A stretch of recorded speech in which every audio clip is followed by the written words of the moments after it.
baru ada ruang disiplin. Karena kalau untuk mendisiplinkan siswa kita tidak harus memakai hukuman. Karena kalau tidak ada, dia takut kalau dia tidak melakukan kesalahan, apabila kita tidak ada, dia tidak. Betul saja mereka. Baik, kita tadi setuju kalau pemberian hukuman dapat mendisiplinkan siswa dengan alasan memberi efek jerah, kan? Sedangkan orang kita tidak setuju karena kalau hukuman nanti anak-anak itu motivasinya artinya motivasi dari luar. Jadi kalau takut hukuman itu jadi dia tidak menyadari kesalahannya. Ya, ada dua opsi. Saya setuju dengan ada yang tidak setuju. Kemudian pertanyaan normatif kedua, pemberian hadiah meningkatkan prestasi siswa. Menurut Pak Minggun bagaimana Pak Minggun? Ya, menurut saya pemberian hadiah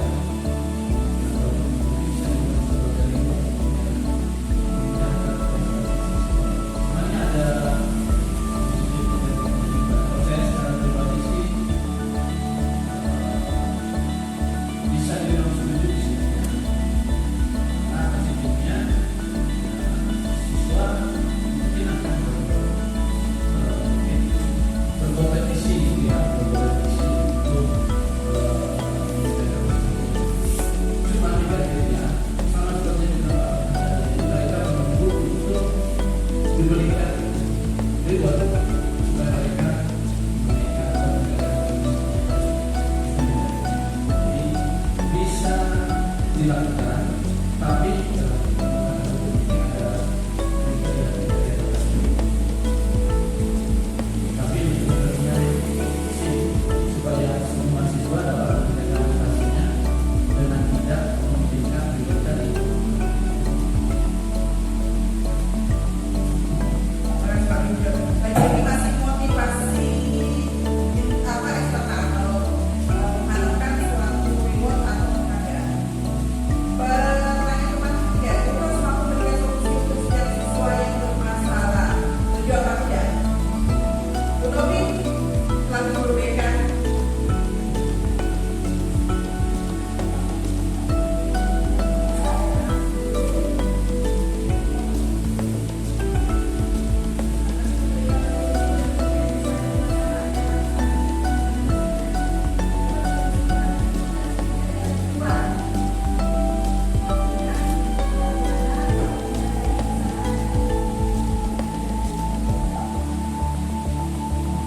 Artinya di sini maksud Bu Novi, guru harus mampu memberikan solusi. Guru hanya mengarahkan murid untuk mencari solusi bagi dirinya sendiri. Ya. Kemudian 4, guru berperan sebagai teman bagi siswanya yang paling banyak fansnya ibu anak biasanya.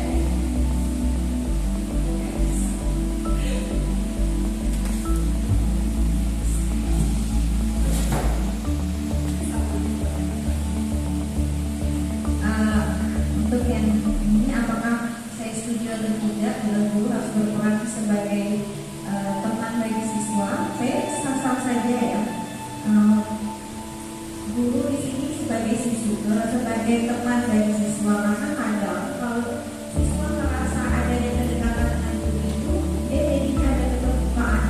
Apapun yang dia alami, dia rasakan, apapun yang dia takutkan, dia dengan mudah mengungkapkan karena merasa ada kedekatan dan seperti terasa dengan temannya gitu. Tapi kalau bersikap nggak setuju ya kalau jadi kayak teman. Tapi kalau menganggap dan menjadikan guru itu perannya sebagai teman, itu saya setuju.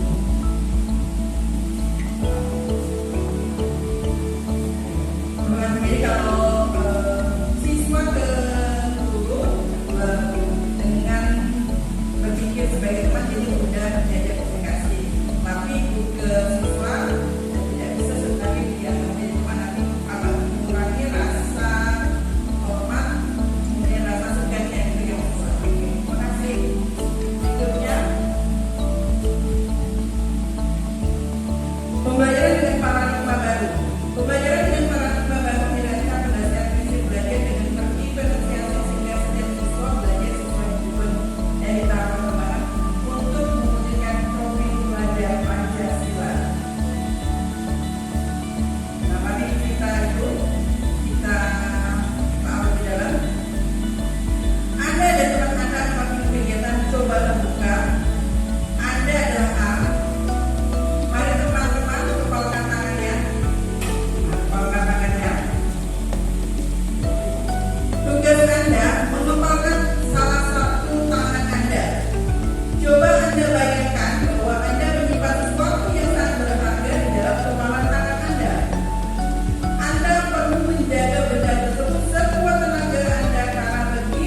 B, coba dengan segala cara untuk membuka kepala tangan Anda.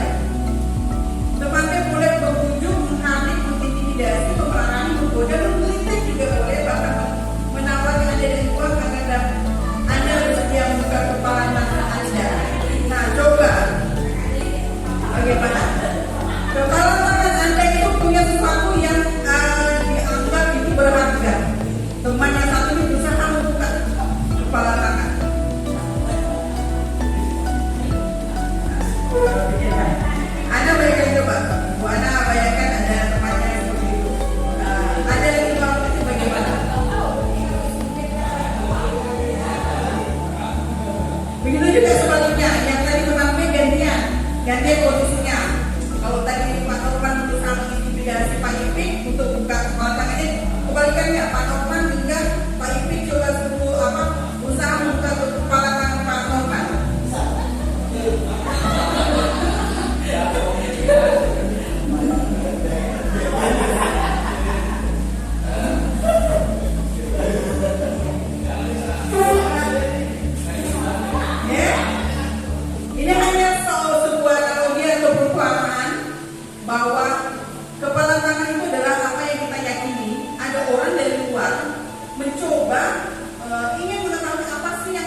dimensi pelajar Pancasila.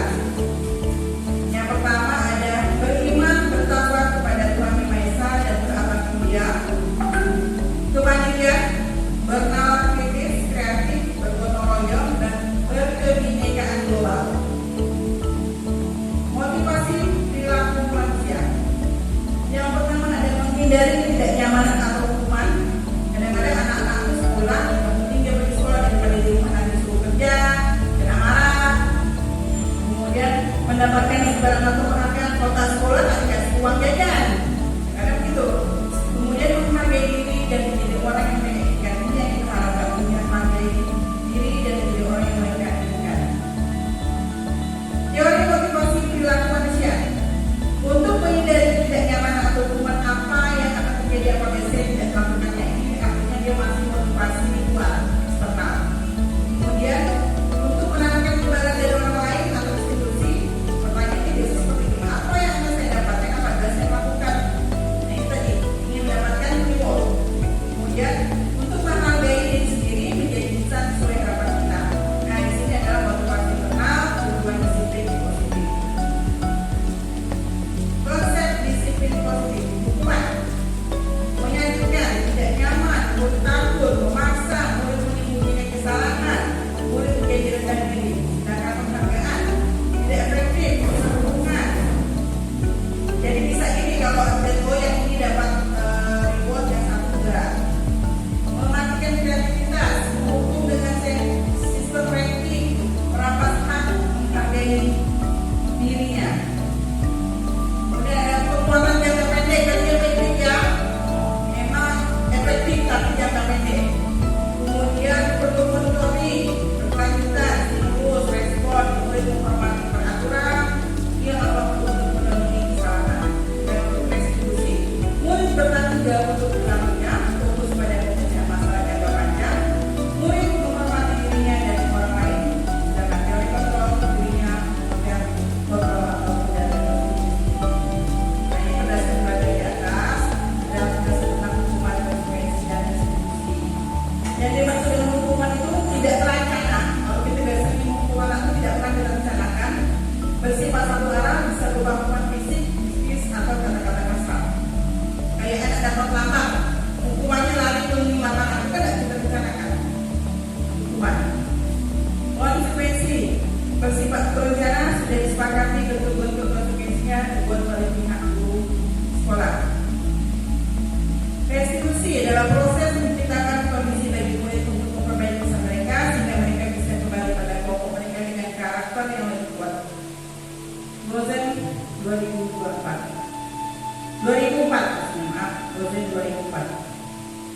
Nah di sini perbedaannya contoh kasus siswa sering tidak mengerjakan PR. Hukuman, guru menghukum murid dengan pergi diskusi di depan kelas, guru marah dan murid menjadi takut. Konsekuensinya, guru memberikan konsekuensi untuk menulis PR sebanyak 3 kali. Guru tegas dan murid menghormati peraturan. Kalau ini dilaksanakan secara restitusi, guru menanyakan keyakinan di kelas atau dirinya akan membantu murid menyelesaikan masalah. Kemudian guru terbuka dan murid menghormati dirinya dan orang lain.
jalan patuhi rambu-rambu lalu lintas. Di situ ada nilai kebajikan yang ingin dimunculkan. Artinya nilai kebajikan tentang keamanan dalam berkendara. Walaupun sifatnya memaksa. Nah, di sini keyakinan kelas dibuat berdasarkan kesepakatan antara guru dan murid bersifat universal, sedangkan peraturan biasanya oleh guru bersifat satu arah untuk di sekolah. Nah, peraturan kelas tidak terlambat masuk kelas, melaksanakan piket kelas, tidak ada saat pelajaran, tidak mengganggu teman, tidak bicara kotor, tidak membuang sampah sembarangan. Jika ini diubah menjadi sebuah keyakinan kelas, maka perhatikan Bapak Ibu, di sini sudah menggunakan kalimat yang berbeda. Tidak ada kata tidak. Jadi kalau ada kata tidak, jangan biasanya masih merujuk ke kalimat-kalimat yang negatif. Nah, keyakinan kelas, masuk kelas tepat waktu, bertanggung jawab, melaksanakan piket kelas, bersikap tenang saat pelajaran, hidup rukun dengan teman, kemudian bersikap sopan serta menghormati, menjaga kebersihan kelas. Yang tidak bicara kotor, jadi bahasanya jadi bersikap sopan dan saling menghormati. Yang tidak membawa sampah sembarangan diganti menjadi menjaga kebersihan kelas.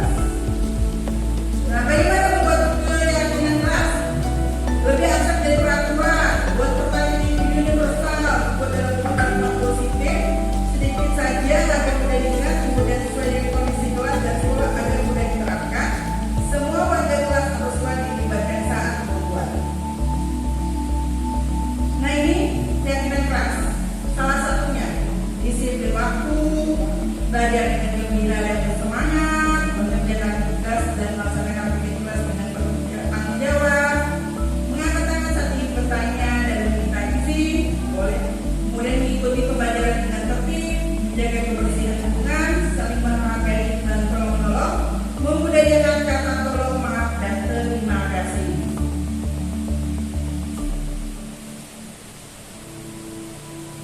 Nah, ini teman-teman, di sini ada kebutuhan dasar manusia. Ada 5 kebutuhan dasar pada manusia. Yang pertama, kebutuhan hidup atau survival secara psikologi.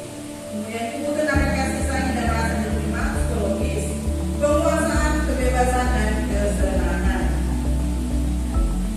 Survival ini maksud dengan ini adalah kebutuhan yang bersifat fisiologi untuk bertahan hidup, misalnya kesehatan, rumah dan makanan. Kebutuhan biologis sebagai bagian dari proses reproduksi termasuk untuk tetap bertahan hidup. Kemudian kebutuhan yang kedua, kasih sayang dan rasa diterima, meliputi kebutuhan akan hubungan dengan koneksi sosial, kebutuhan untuk memberi dan menerima kasih sayang, dan kebutuhan untuk merasa menjadi bagian dari suatu kelompok. Kebutuhan ini juga meliputi kegiatan untuk tetap terhubung dengan orang seperti teman, keluarga, pasangan hidup, teman kerja, binatang, peliharaan, kemudian kelompok kita di mana kita bergabung. Penguasaan atau power.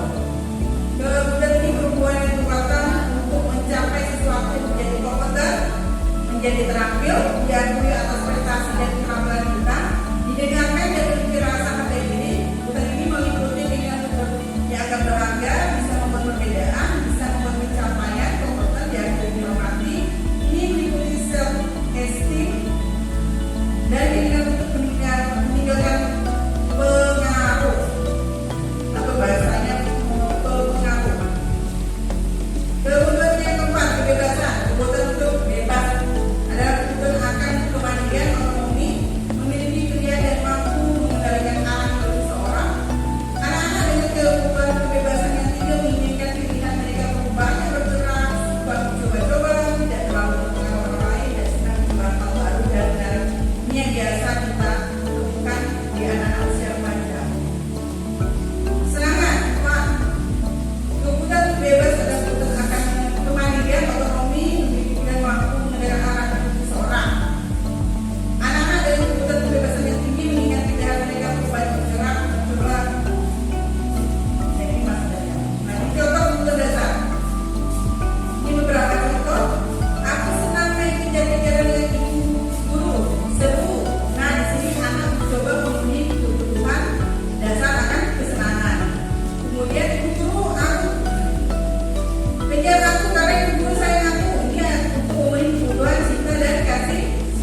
itu penghukum, pembuat merasa bersalah, teman, pemantau, dan manajer.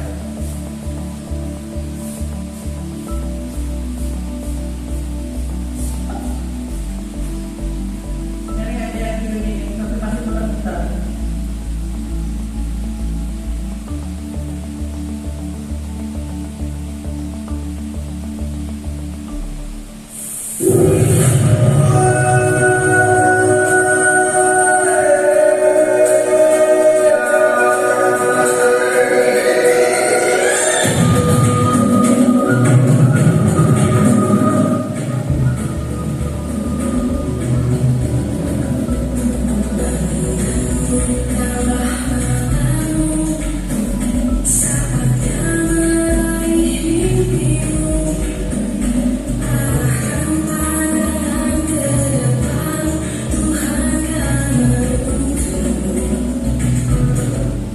Salam guru penggerak. Kali ini saya akan memaparkan modul 1.4.4.5 tentang restitusi yang menerima posisi kontrol. Tujuan pembelajaran kali ini adalah supaya CKP dapat melakukan refleksi atas praktek disiplin yang dijalankan selama ini dan dampaknya untuk murid-muridnya. Kemudian CKP dapat menerapkan disiplin restitusi di posisi manajer minimal pemantau agar dapat mengajarkan murid yang bertanggung jawab mandiri dan merdeka. Kemudian yang ketiga adalah CKP dapat menganalisis secara kritis, reflektif dan terbuka atas penemuan diri yang didapatkan dari mempelajari 5 posisi kontrol. Dayang Dosen mengembangkan program disiplin positif yang berpusat pada murid dengan pendekatan restitusi yang disebut dengan 5 posisi kontrol. Dayang Dosen dalam bukunya mengungkapkan bahwa guru perlu meninjau kembali penerapan disiplin di dalam ruang-ruang kelas mereka selama ini. Apakah telah efektif?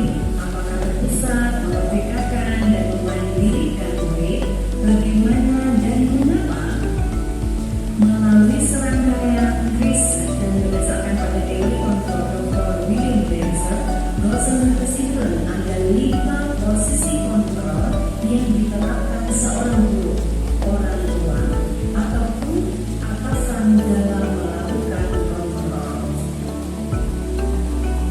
Berikut ini adalah 5 posisi kontrol yang dimaksud. Yang pertama adalah sebagai penghukum, kemudian yang kedua membuat rasa bersalah, ketiga teman, keempat pemantau, dan yang kelima manajer. Berikut ini adalah posisi kontrol sebagai penghukum.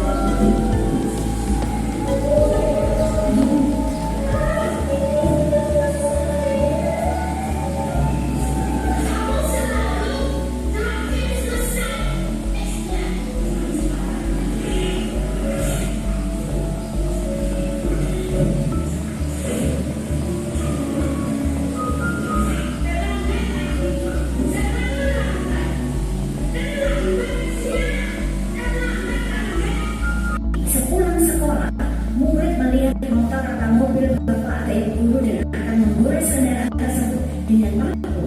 Bisa saja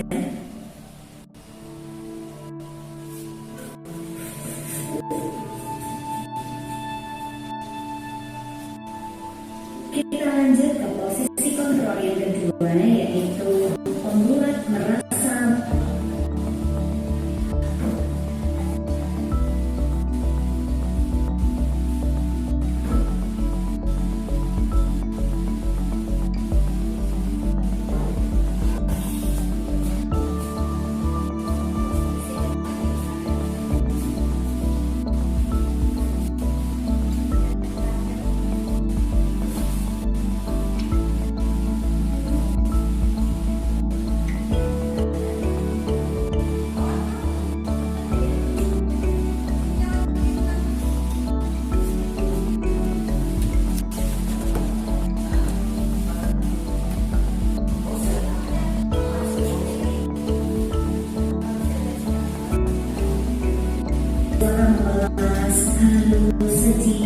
Salah satunya mengapa pada anak lesu. Guru yang menggunakan posisi kontrol ini akan berkata seperti ini. Oliver, kamu bagaimana ya? Kamu kan sudah berjanji dengan Bapak tidak akan terbakar lagi. Kamu kenapa ya? Senang sekali mengecewakan Bapak. Bapak benar-benar kecewa sama kamu. Kita bertanya aja, bagaimana perasaan bila ditegur seperti cara ini?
Namun akan tetap berupaya mengontrol murid melalui persuasi.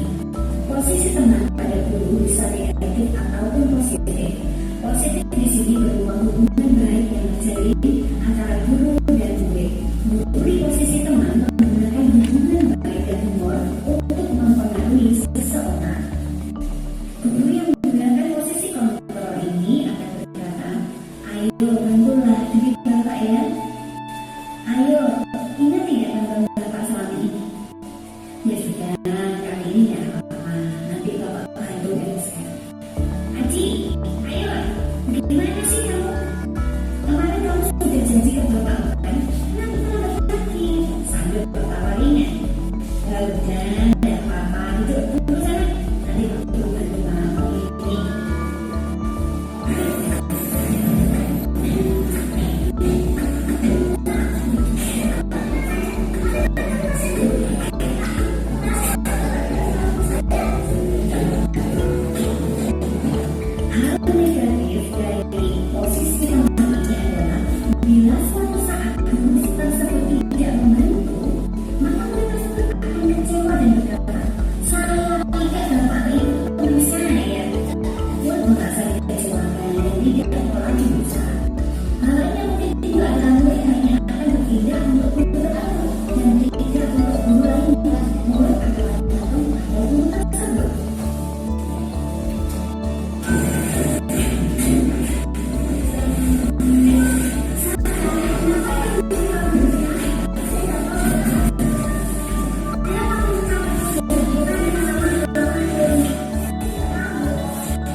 Berikut ini adalah ciri-ciri dari guru yang menerapkan posisi kontrol sebagai teman. Nada suara ramah, akrab, dan bercanda. Rasa tubuhnya merapat pada murid, mata dan senyum jenaka. Menurut Anda, bagaimana perasaan murid dengan sikap guru yang seperti ini? Hasilnya seperti ini, murid akan merasa senang dan akrab dengan guru tersebut. Ini termasuk dampak yang positif. Hanya saja di sisi negatif, murid tersebut menjadi sangat bergantung pada guru. Bila ada masalah, dia merasa bisa mengandalkan guru tersebut untuk membantunya. Akibat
menggunakan stiker, saya tambahkan bukan. Posisi teman-teman sendiri berawal dari teori stimulus respon yang menunjukkan tanggung jawab guru dalam mengontrol. Ciri-ciri guru yang menggambarkan posisi kontrol sebagai pemantau adalah sebagai berikut. Nada suara data, salah satu guru yang formal. Hasilnya, murid memahami konsekuensi yang harus dijalankan karena telah melanggar salah satu peraturan sekolah. Guru tidak menunjukkan suatu emosi yang berlebihan, menjadi marah atau membuat merasa berbuat salah. Murid tetap dibuat tidak nyaman, yaitu dengan harus tinggal kelas pada waktu jam istirahat dan mengerjakan tugas. Guru tetap harus memantau murid pada saat mengerjakan tugas di jam istirahat, namun tidak bisa ditinggal seorang murid. Yang terakhir adalah posisi kontrol sebagai manajer. Manajer adalah posisi di mana guru berbuat sesuatu bersama murid, mempersilahkan murid mempertanggungjawabkan perbuatan perilakunya, mendukung murid agar dapat menemukan solusi atas permasalahannya sendiri. Seorang manajer telah memiliki keterampilan di posisi teman maupun pemantau, dan dengan demikian bisa jadi di waktu tertentu kembali kepada kedua posisi tersebut bila diperlukan.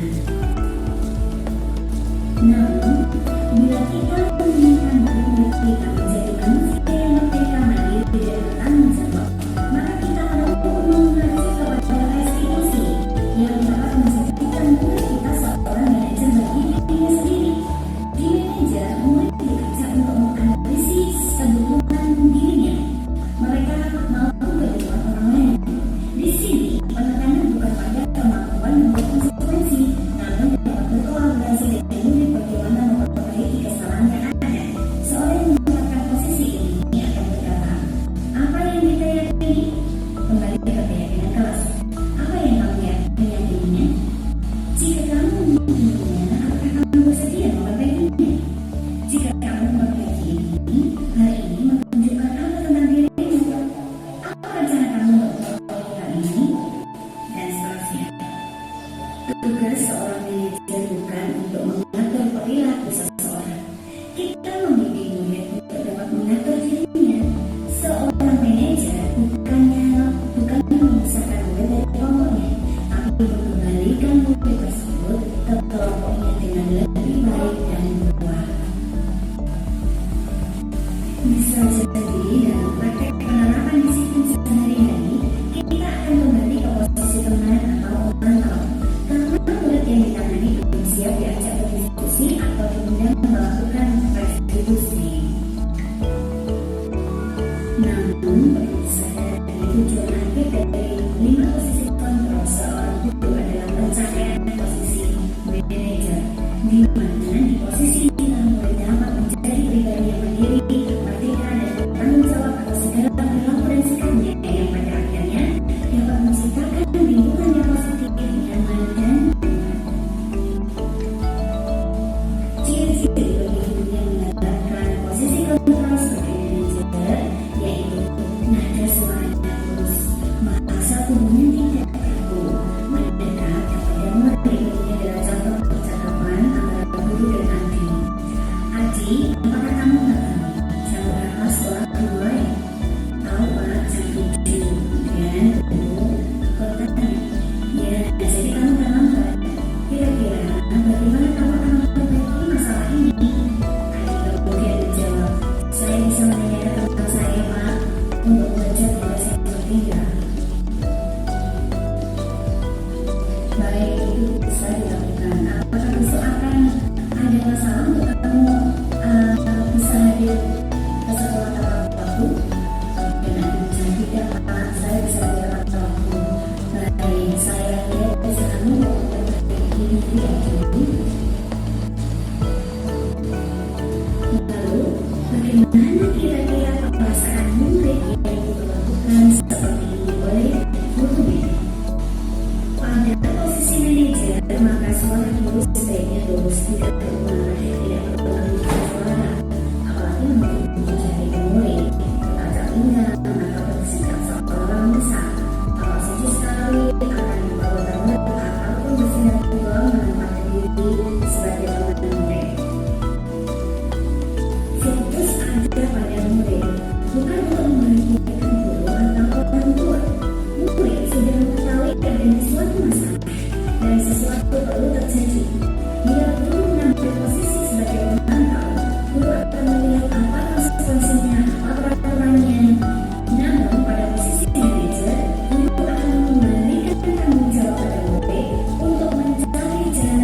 membuat permasalahannya, tentu dengan pilihan buruk.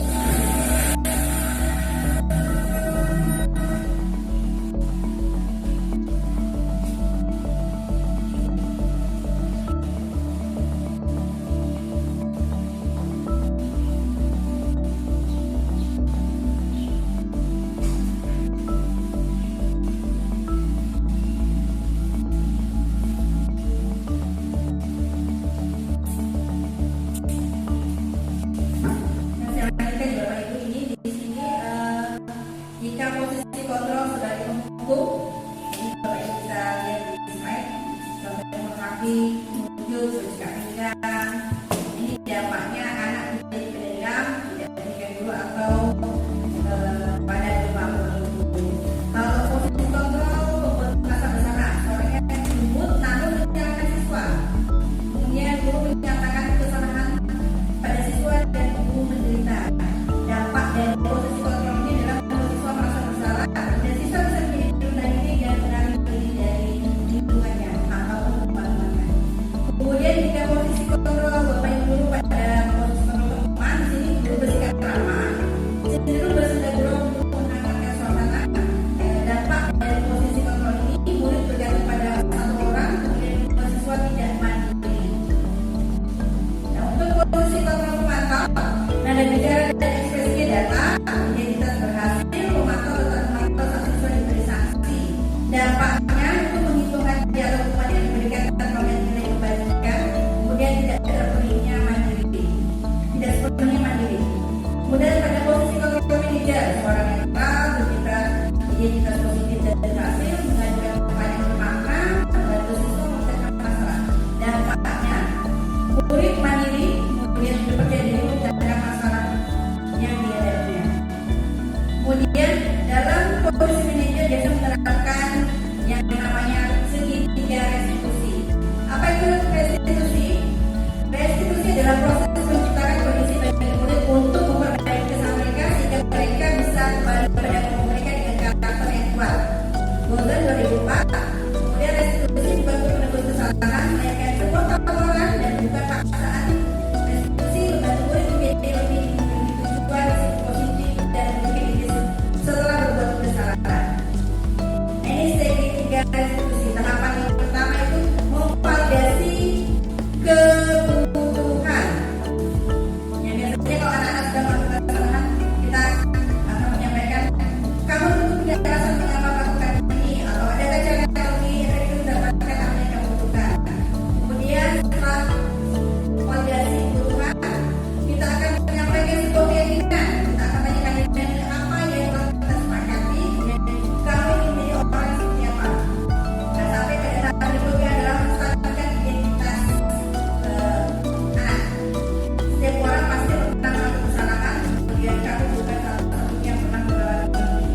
Kemudian dari segitiga restitusi ini langkah-langkah ini bisa saja berbeda, namun dalam segitiga ini tiga tahapan ini akan dilaksanakan.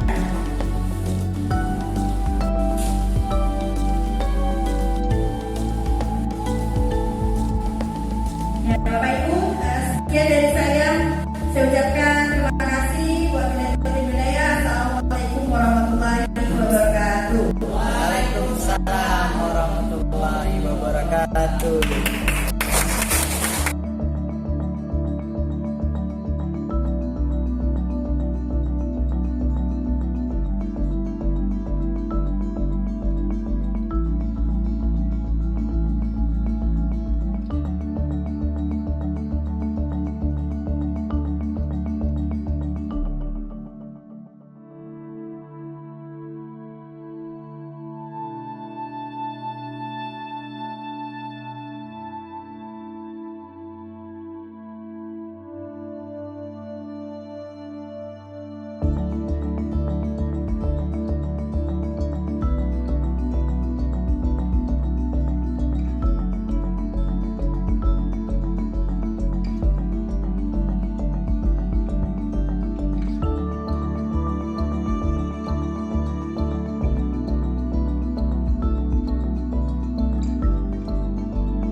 Kemudian ada yang ditulis langsung di depan itu juga boleh. Oke? Bisa nggak nih? Bisa, oke.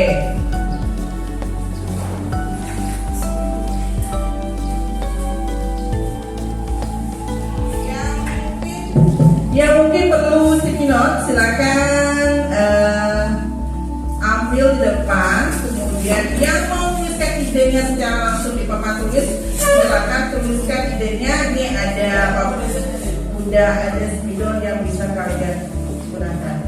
Yang perlu ini silakan ambil. Ambil satu-satu. Ambil ya, silakan.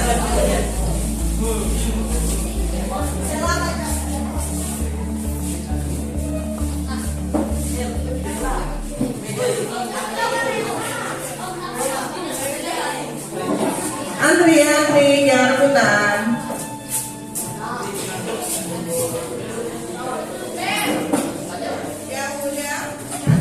Yang udah boleh duduk, kemudian tuliskan idenya di dalam itu, kemudian tempel di bagian sebelah sini.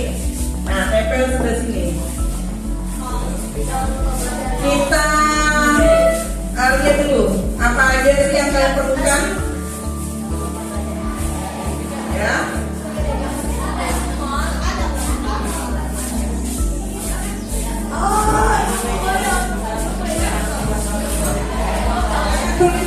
Silakan tulis ide ataupun gagasannya untuk kesepakatan kelas kita ya, kesepakatan dan keyakinan kelas kita.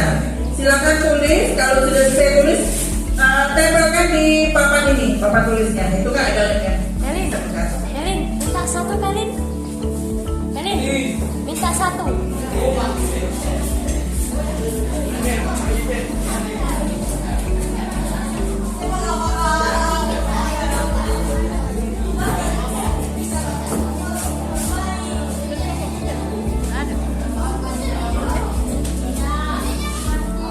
Sini.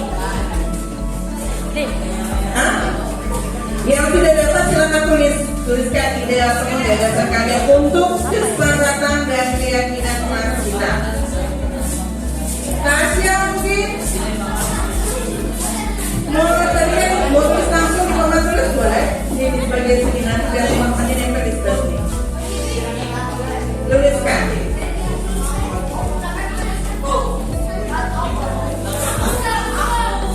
Ayo tulis.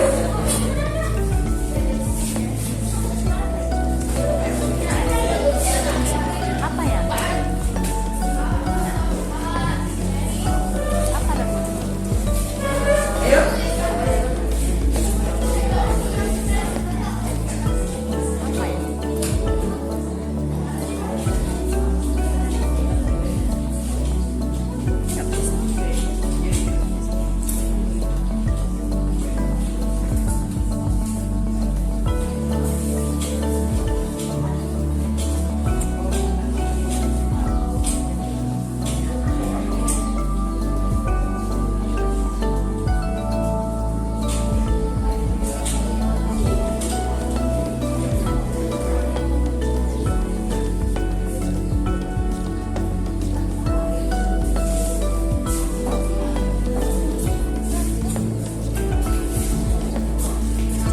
Yang sudah boleh tempel di depan. Yang pengen tulis langsung boleh di bagian sini.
Yang lainnya boleh nempel. Apa yang udah datang ide? Aja, belum. Masih lama nih belum nempel.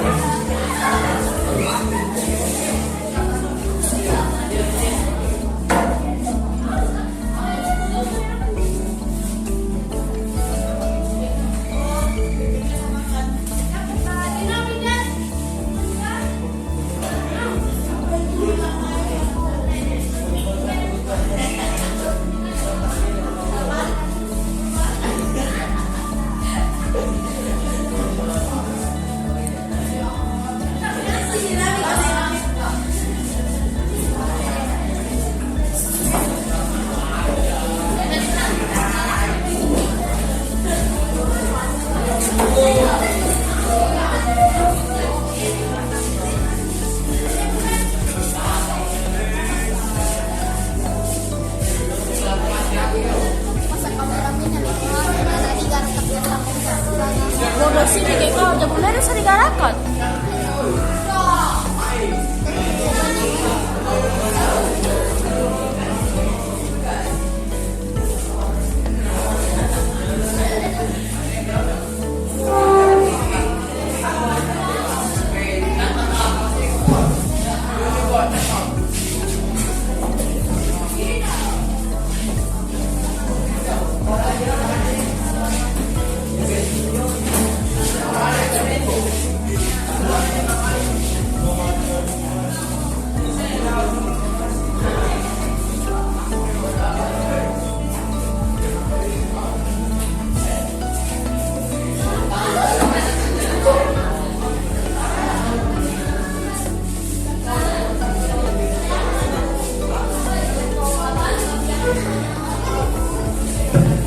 Masih ada lagi yang belum nempel?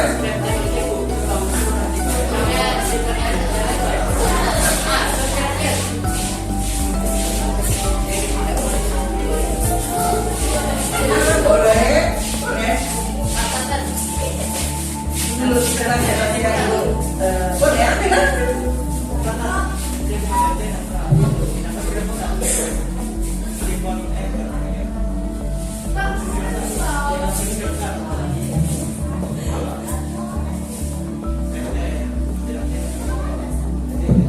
Masih ada lagi? Nah, Ibu tunggu sebentar ya. Yang kami perlukan di dalam kelas ini selama pembelajaran.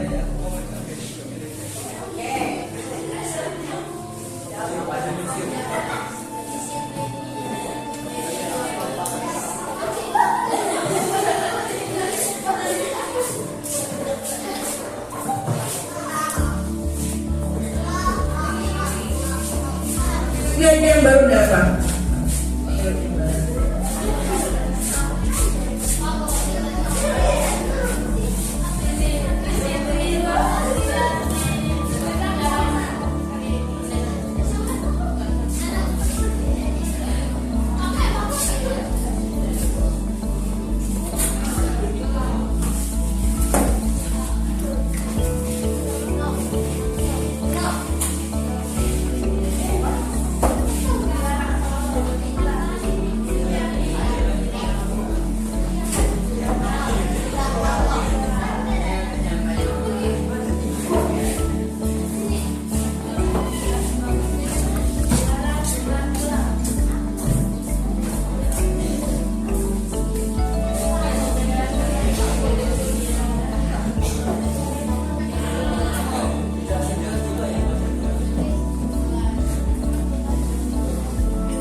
Ayo Wita, masih bingung? Siapa lagi yang belum? Dapat sudah? David ya, David sudah.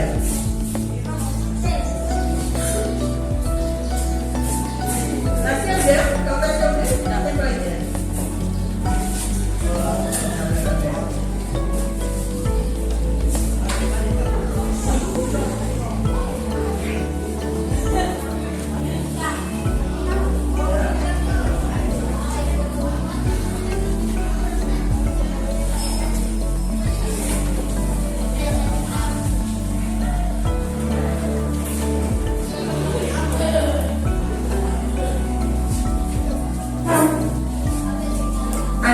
bantu saya nggak jadi sekretaris di depan?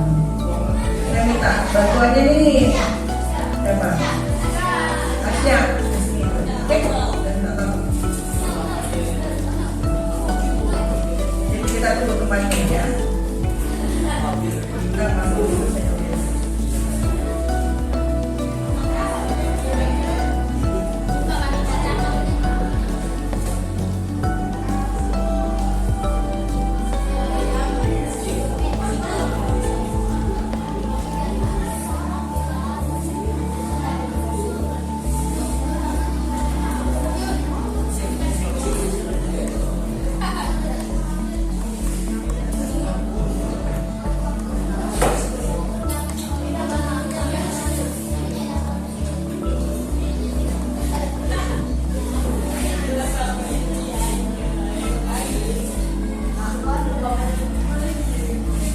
Ya, terima kasih.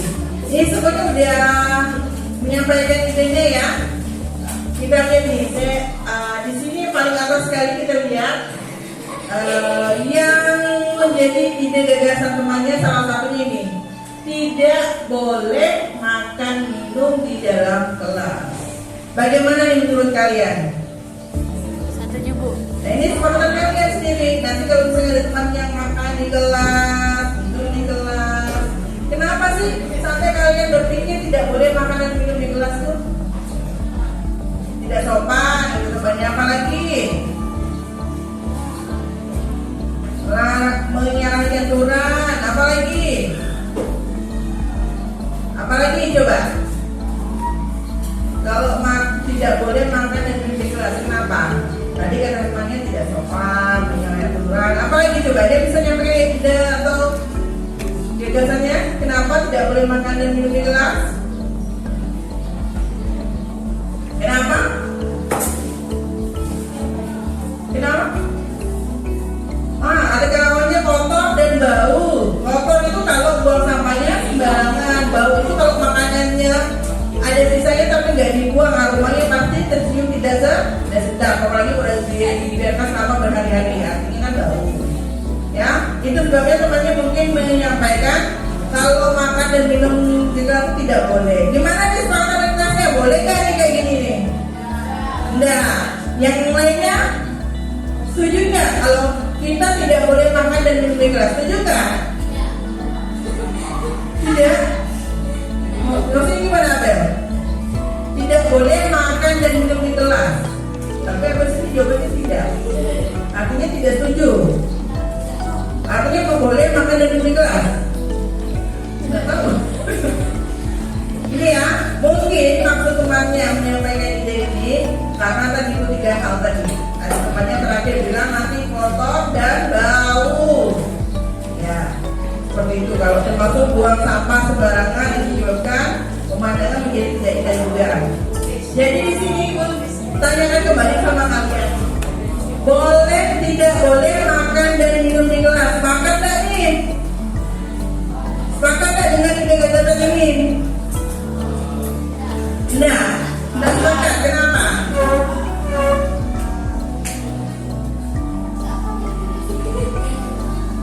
Nah, kamu saja. Apa yang nulisnya? Gimana jadi ini? Ayo coba kalian pikirkan kenapa tidak boleh makan dan minum di kelas. Ada yang bilang sepakat, ada yang nggak setuju, ada yang bilang nggak setuju.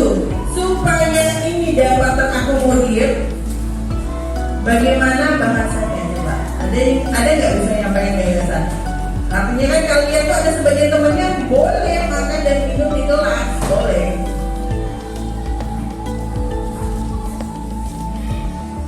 Mana? Supaya kita bisa tadi katakan kalau saya lihat ada sebagian kawannya yang tidak setuju kalau makan dan minum di kelas. Ada yang juga pengen makan dan minumnya di kelas seperti itu. Bagaimana? Nih, coba ibu arahkan. Gimana kalau seperti ini? Saya tanyakan kembali ya. Tidak boleh makan minum di dalam kelas. Sepakat apa tidak? Gak yakin nih sepakat, tapi sebagian diam. Coba yang merasa tidak setuju dengan ide gagasan ini boleh angkat tangan?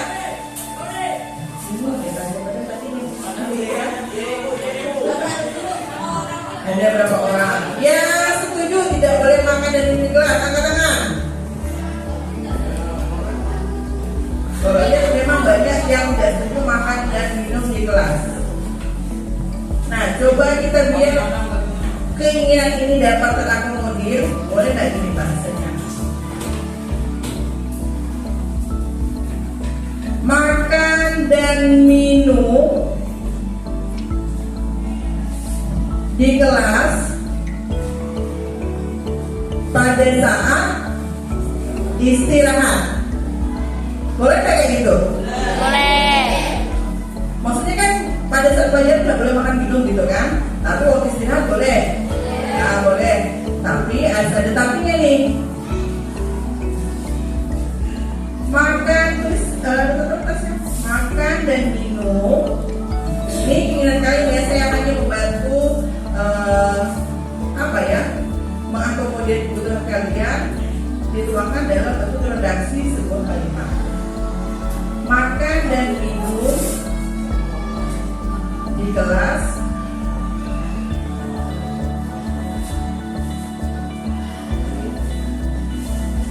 apa perlu catat nggak di pada saat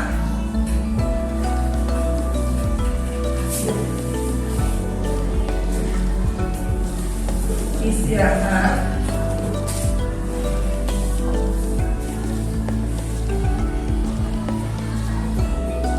seperti tadi kata Cika, biar gak kotor, biar gak bau, dengan tetap menjaga kebersihan kelas. Dengan tetap menjaga kebersihan kelas. Jadi nanti kalau ada temannya yang makan minum pada saat istirahat, tetap ingat ya, tetap buang sampah pada tempatnya, jangan ditinggalkan di dalam kelas. Menjaga kelas tetap dalam keadaan bersih. Itu tujuannya. Saya paham maksudnya. Biar teman-teman yang pikir juga enak kan, nggak banyak sampah yang berserakan di dalam kelas. Standarnya seperti ini. Makan dan minum di kelas pada saat istirahat dengan tetap menjaga kebersihan kelas. Sepakat nggak nih? Sepakat. Maksudnya akhirnya ini sepakat nggak nih? Sepakat. Oke, kalau sepakat kita lanjut ke ide gagasan berikutnya. Terus itu yang satunya stasiun. Nih di sini ada temannya, kita ke bawah sini ya, nanti ya. Jangan lupa belajar dengan giat. Jangan lupa belajar dengan giat. Kalau menggunakan kata jangan atau tidak itu masih berupa kalimat yang agak kurang gitu. Kita ubah kalimat ini coba. Pengennya tuh tadi temannya kawan-kawan ini belajar dengan giat di kelas ya,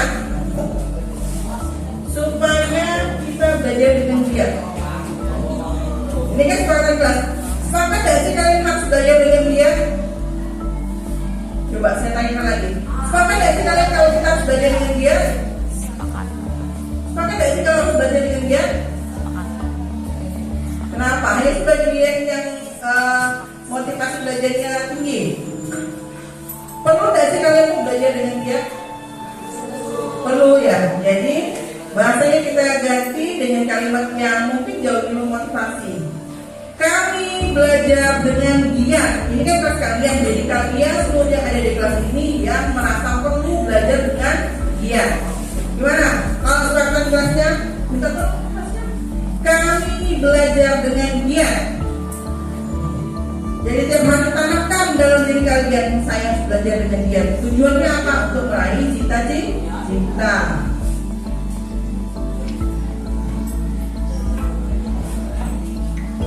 Nah ini saya tanya lagi, kami belajar dengan giat. Sepakat nih? Sepakat. Oke, kita lanjut ke bawahnya. Jangan lupa belajar. Kayaknya udah masuk ke dalam ini ya. Ya, betul nggak sih? Ya, kita lanjut ke bawahnya. Jangan lupa mengerjakan tugas. Kalau belajar dengan giat, otomatis tugasnya juga pasti dikerjakan dengan baik. Oke, dan rangkum berarti di situ ya. Kemudian jangan lupa menjaga kedisiplinan. Disiplinnya artinya di sini masih luas. Jangan lupa menjaga kedisiplinan. Disiplin apa coba yang dimaksudkan? Baju, rambut, apalagi apa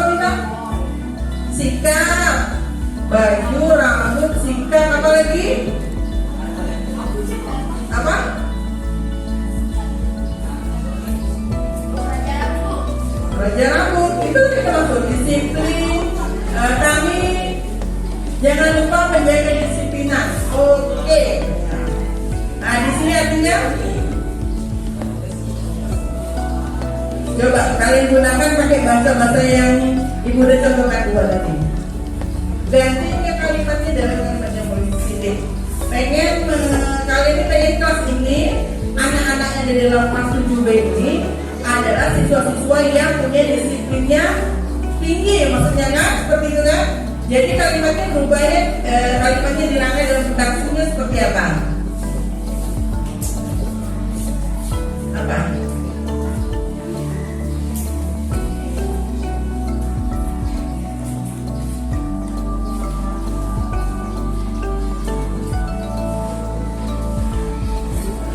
Apa coba? Kami siswa yang memiliki disiplin tinggi. Bisa tak seperti itu? Ya, coba tulis. Kami siswa yang berdisiplin tinggi dalam segala hal. Ini kan udah disebutkan dari rambut, pakaian, sikap ya. Nah, kalau dalam segala hal segala ingatkan itu. Kami siswa yang berdisiplin tinggi dalam segala hal.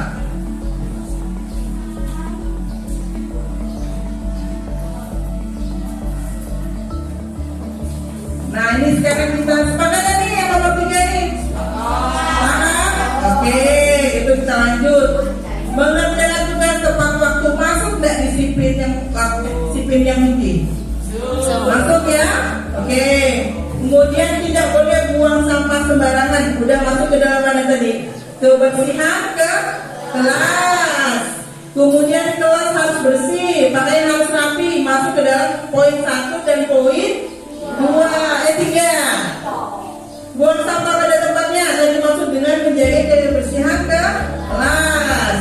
Kemudian disiplin dalam kelas sudah masuk poin 3. Apa nih? Belajar dengan sungguh-sungguh masuk dalam nomor poin 2. Belajar dengan giat. Jangan lupa pikir kelas dan menjaga kebersihan kelas. Masuk poin 1, menjaga kebersihan kelas. Walaupun bukan tidak disebutkan di situ pikir kelasnya, tapi di situ ada menjaga kebersihan kelas. Artinya masuk ke dalam ranah tanggung jawab kalian pada saat kena jadwal pikir. Kemudian tidak boleh ribut di dalam kelas, mengerjakan tugas tepat waktu. Kira-kira masuk poin mana nih? Ya, 3 dengan apa? Dengan 2 belajar ya tadi ini. Kemudian tidak boleh makan dan minum, udah sama. Dilarang makan dan minum dan mau sampah, poin 1. Kemudian mentaati peraturan masuk dalam poin 3, disiplin. Dilarang makan dalam kelas. Nah, nomor 1, tidak boleh membawa make up bagi yang perempuan. Kira-kira gimana tuh? Kalau saya sih mengartikannya masuk ke dalam nomor 3, berdisiplin tinggi. Kenapa? Dalam peraturan sekolah siswa dilarang membawa apa? Membawa perhiasan yang berlebihan, kemudian berpenampilan sewajarnya. Kalau make up itu biasanya bawa apa aja sih? Kalau make up lipstick, apa lagi? Sunscreen. Bedak, kaca, parfum, hand body, sisir, apa lagi? Banyak tak? Ya, kalau bawa sisir saya ibu rasa boleh lah, supaya rambutnya tetap terlihat rapi. Cuman jangan sampai bawa nih yang ini untuk mata eyeliner, eyelash gitu ya, corona pipi ya. Itu sudah masuk dalam disiplin tinggi dengan segala hal. Boleh kita lihat dilarang makan kelas dan tidak boleh membawa make up di sini. Dilarang makan kemudian mengumpulkan tugas tepat waktu. Kalau dikumpulkan, poinnya semua sudah terangkum di dalam 3 poin ini. Nah, ibu tanyakan kembali sama kalian, bagaimana dengan strategi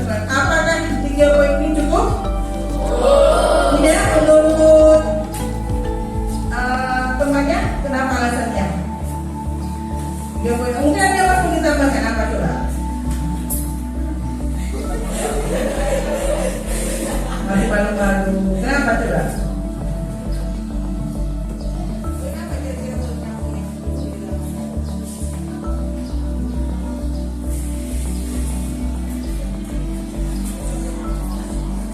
Nah, nanti kalau misalnya kita jalankan ini aja dulu ya. Jadi kalau misalnya di dalam perjalanan ini diperlukan ditambahkan, baru kita tambahkan lagi, sepakatkan dan keyakinan kelasnya. Setuju nggak nih? Setuju. Kalau sudah setuju, artinya sepakatan kelas ini ya. Yang pertama, makan dan minum di kelas pada saat istirahat, dan kemudian dengan tetap menjaga kebersihan kelas. Artinya kalian juga harus ingat tanggung jawab kalian terhadap tiketnya, ya. Sudah masuk di poin 1. Kemudian kami belajar dengan giat. Itu sudah masuk dengan yang pertama tadi, mengumpulkan tugas tepat waktu, kemudian belajarnya semangat, kemudian di sini tidak ribut saat menjalankan tugas. Kemudian kami siswa berdisiplin tinggi dengan segala hal, dalam segala hal. Masuklah dari tidak bawa sampah. Orang disiplin tinggi itu tidak bawa sampah sembarangan. Kalau orang disiplin tinggi dia datang tepat waktu, kerjakan tugas dengan baik, kemudian menjaga kebersihan, kemudian tidak terlambat dan lain-lainnya. Oke ya, kalau begitu ini sepakat ya, sepakat kelas kita ya. Oke, terima kasih kelas. Karena kita sudah mendapat kesepakatan kelas kita di 3 poin penting ini, ya, saya harapkan kita sama-sama ya di kelas ini menjalankan apa yang sudah kalian sepakati. Bisa ya? Bisa. Bisa ya? Bisa. Aku juga buat kalian sendiri. Terima kasih. Saya akhiri sampai di sini dalam kesempatan kita. Nanti kalau ada yang perlu ditambahkan, kita akan mengevaluasi kesempatan kita ini apakah efektif atau tidak. Kalau tidak, maka perlu dievaluasi. Kalau efektif, alhamdulillah. Dan jika merasa kurang, bisa kita tambahkan. Saya akhiri. Wabillahi taufiq wal hidayah. Assalamualaikum warahmatullahi wabarakatuh. Selamat pagi.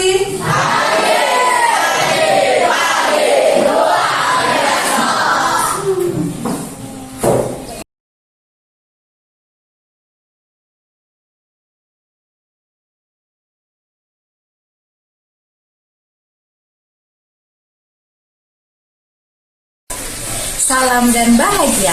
Saya Adriana Julianti, guru bahasa Indonesia di SMP Negeri 2 Ancaman. Penerapan budaya positif di sekolah kami membuat saya lebih mudah untuk berkomunikasi dengan siswa dan orang tua.